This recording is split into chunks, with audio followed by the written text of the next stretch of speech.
Under submerged conditions, lamination also occurs during gradual aggradation of the bed under plain bed conditions.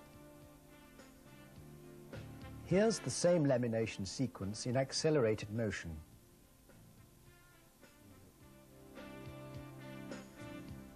Large-scale experiments on stratification were carried out at the Hydraulics Laboratory of the Colorado State University Engineering Research Center. For the experiments, a 4-foot wide flume measuring 60 foot long recirculates 1,000 cubic feet of water and 8 tons of a sand mixture. This flume provides a continuous supply of coarse and fine sand particles under steady discharge conditions. Consider a typical delta sketched on the board. At the initial time T1, the delta is comprised of 3 parts: the top set, the foreset, and the bottom set slope at initial time T1. Over time, the coarse particles rolling on the bed slide down the foreset slope of the delta and accumulate as the delta progresses in the downstream direction. Finer particles rolling on the bed settle and form a layer of primarily fine particles.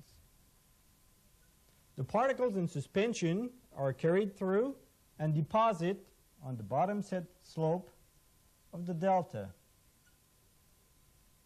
After a certain time interval, we get a second bed profile at time T2. The sediments accumulated on the bed from time T1 to T2 define what is called a layer of sediment. A layer of sediment is the accumulation of sediment between the initial time T1 and the subsequent time T2.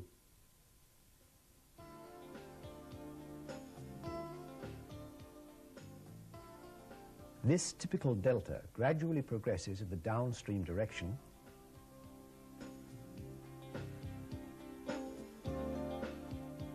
A close look at the top set slope in slow motion clearly shows a laminated deposit of finer particles. The thickness of the top set deposit decreases in the downstream direction as the foreset slope of the delta is approached. Over a long period of time, the accumulation of sediments displays clear stratification, with fine particles on top, coarse particles in the middle, and fine particles on the bottom. It is important to understand that the chronology of the formation of the deposits depends on the layers and not on the strata. Isochrones correspond to the interface between successive layers, not strata.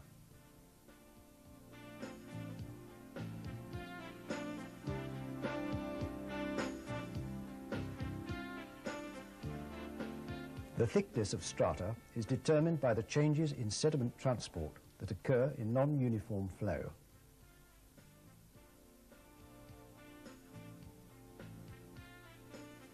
Let's now consider 2 particles in the delta.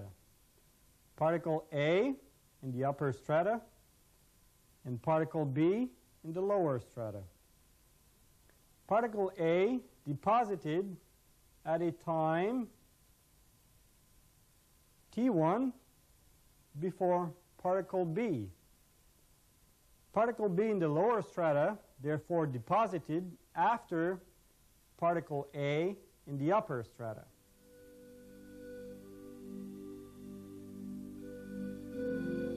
Increasing the flow depth while keeping the discharge and the supply of sediment unchanged results in more complex sedimentary features.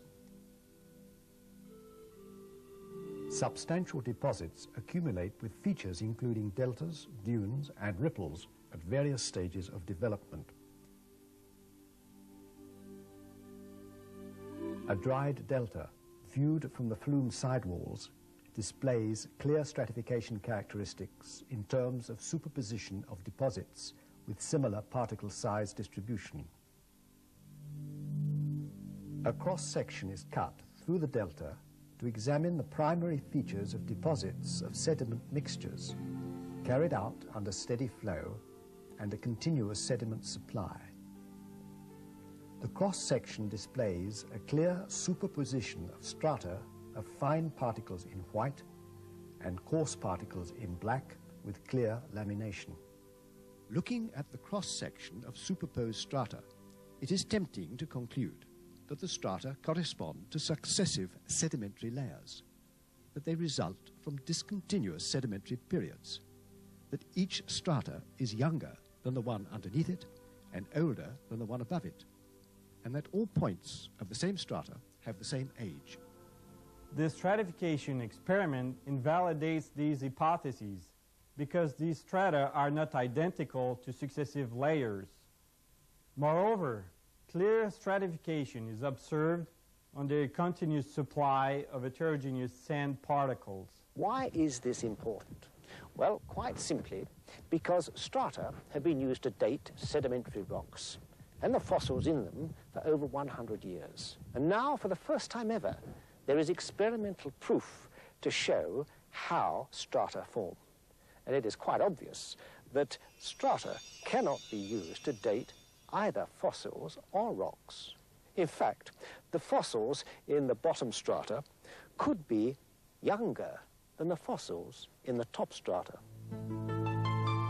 Here you see some sea creatures which live at different ecological levels. A heavy influx of sediment arrives and they all get buried.